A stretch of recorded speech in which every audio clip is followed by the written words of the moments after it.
Minasan konnichiwa. Hey guys, it's Chloe. Welcome or welcome back to my channel. So for today's video, I thought I'd talk a little bit about how I'm studying Korean right now.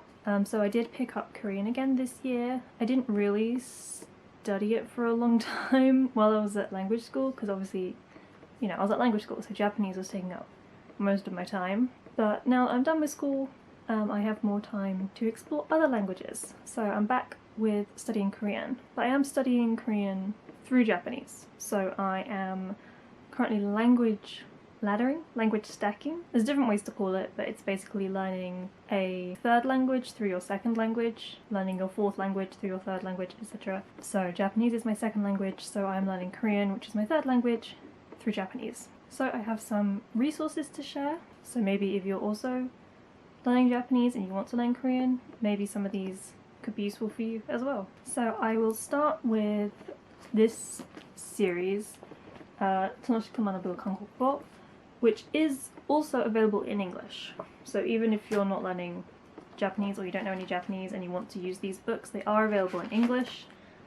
I think the English title is Fun and Fast Korean, and I do like this series. There is 3 in this series, but I only have the first 2. These are like the big versions. The versions I have seen in bookstores here in Japan are a lot smaller.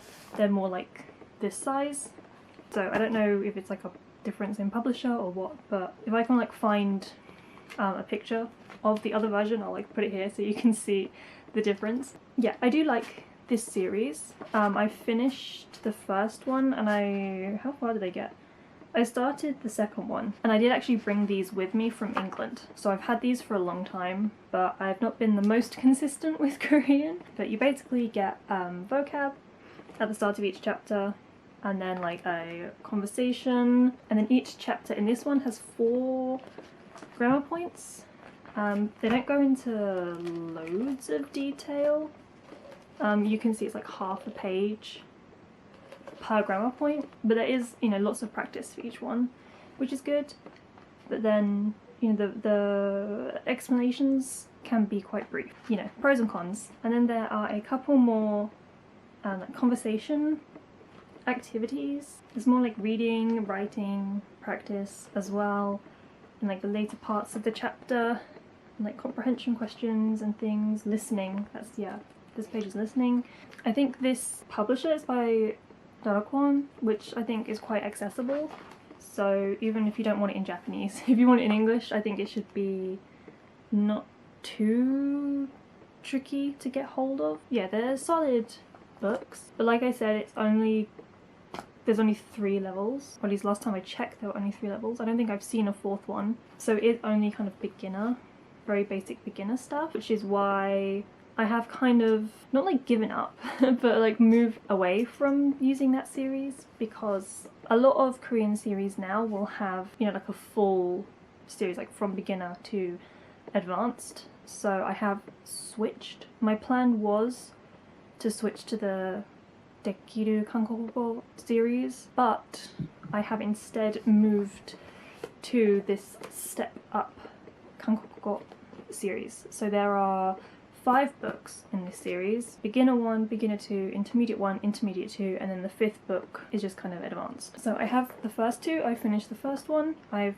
just recently, like very recently, started the second one. So I do like this one a little bit more than the Fun and Fast Korean. There is kind of more focus on speaking, and you know, with self-studying, often a lot of textbooks will have, you know, group work or pair work or discussion work. Both of these series do, but as I will show you, there is, yeah, a emphasis on speaking and like output. So the chapters in this are small, like in terms of page number are smaller. There's less grammar per chapter, but there's more chapters, so it's kind of broken down more than the Fun and Fast Korean. Yeah, so in Fun and Fast Korean there's 12 chapters in each book, but in Step Up Korean there's 20.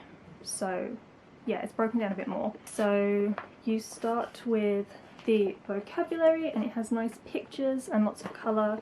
That's what I really like about Korean books, is that they're often printed in colour. Japanese textbooks are not printed with full colour. I'm sure there are some out there, but I don't think any that I've seen have been like full colour printed. And then you get straight into the grammar. So each grammar point has like a full page dedicated to it. So you get a little bit about how it's used, and then examples, all with audio, and then like kind of how to form it. And then this is where I was talking about like speaking. So it's kind of like you get an example, and then you kind of have to fill in the gaps, or like replace the information with the different words to practice using the grammar, and it encourages you to like say it out loud. Like the instructions specifically say like practice speaking it. So how I study with this book is I usually will go through it once, and kind of before making any like more in-depth notes or anything, I will just go through, read everything, listen to everything, and that's when I like practice the speaking exercises. And then like the second time I go through each chapter, I like make notes, and then I will write the exercises from the practice questions. Yeah, and then there's again another like speaking conversation. So it has like the gaps to fill in using the grammar points. Again, it asks you to practice speaking with the AI Speak app, which I don't use, but I do practice saying it out loud.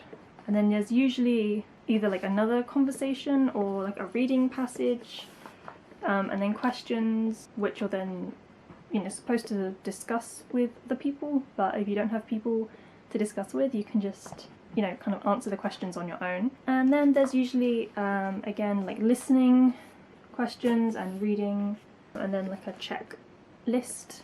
It's kind of, I guess, condensed. It's broken down more, but it's kind of condensed into fewer pages per chapter. I think it's fewer pages per chapter. I actually haven't counted all the pages, but yeah, it does feel very kind of condensed, and it's really easy to go through like one chapter in one sitting. So that's usually what I do. Like I'll sit down and just do a chapter, and then, you know, the next day go through it again, review, make notes. When I'm making notes, it takes a little bit longer, but kind of my initial go through of each chapter, I can do it in like one sitting. It's like 30-40 minutes to go through everything with like listening and all the speaking practice. So yeah, I'm enjoying this series a lot, and I do intend to continue with this one.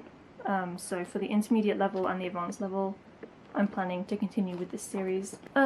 Next, I got this one a little while ago, and it's the Dekkyu Kangokugo series. I don't think this series has English translations, but this is kind of like from intermediate to advanced, like bridging the gap between the levels. So I got this one because I was going to use it after like Fun and Fast Korean before moving on to like the main textbooks from this series for like intermediate level. But now I'm not planning on using this series anymore. You can see like all the books they have in the series. So yeah, my plans have changed, but I'm still going to use this book. There's a lot of exercises and things to kind of make sure that, you know, you know everything you need to know before moving up a level. So I am actually quite excited to use this, but yeah, I'm not there yet, obviously. I've just started on the second beginner level, so once I finish that one, then, you know, I can move on to this one.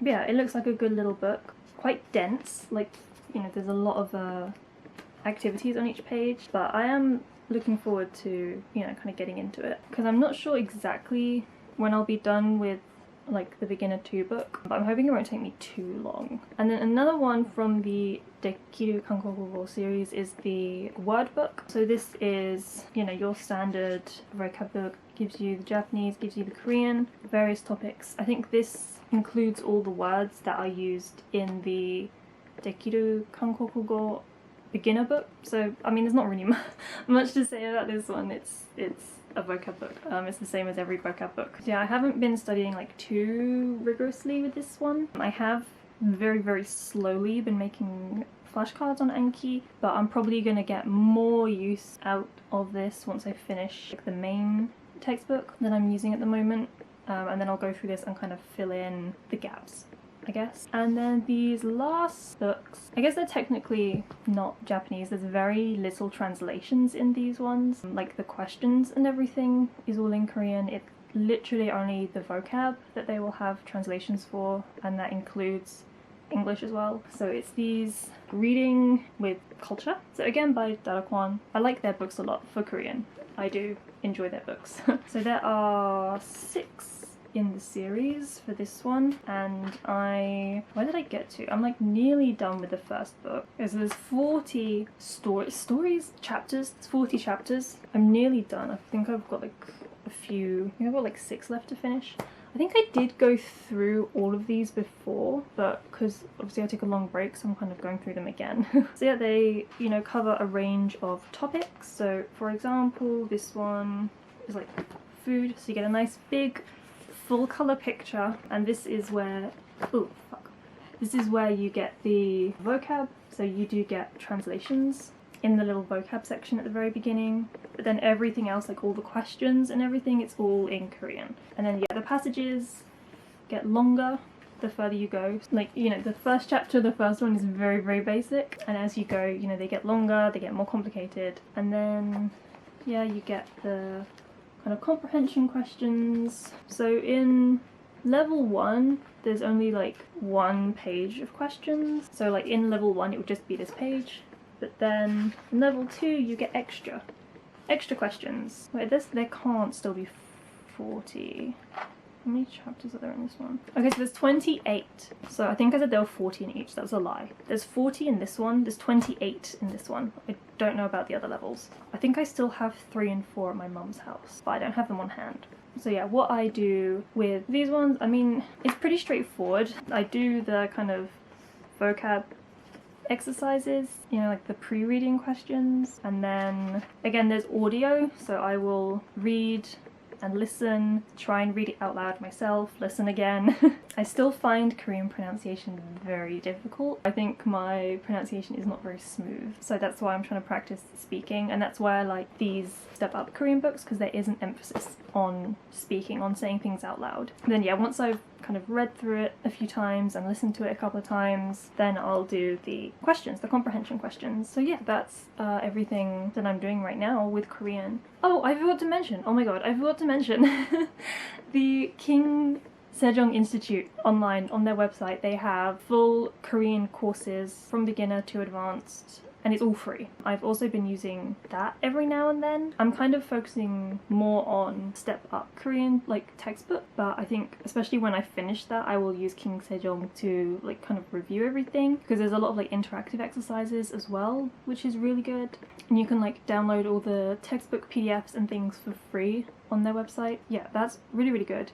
And they have multiple languages available as well. So I do the course in Japanese, but they have English available. I can't believe I almost forgot. King Sejong Institute. I'll link it in the description. You can do like full self-study, or they do have, every now and then you can sign up for like guided courses. I believe they are still free. I'm not 100% because I haven't used them before, so I've only used like the full self-study course, but it's very good. So yes, I will also recommend King Sejong Institute.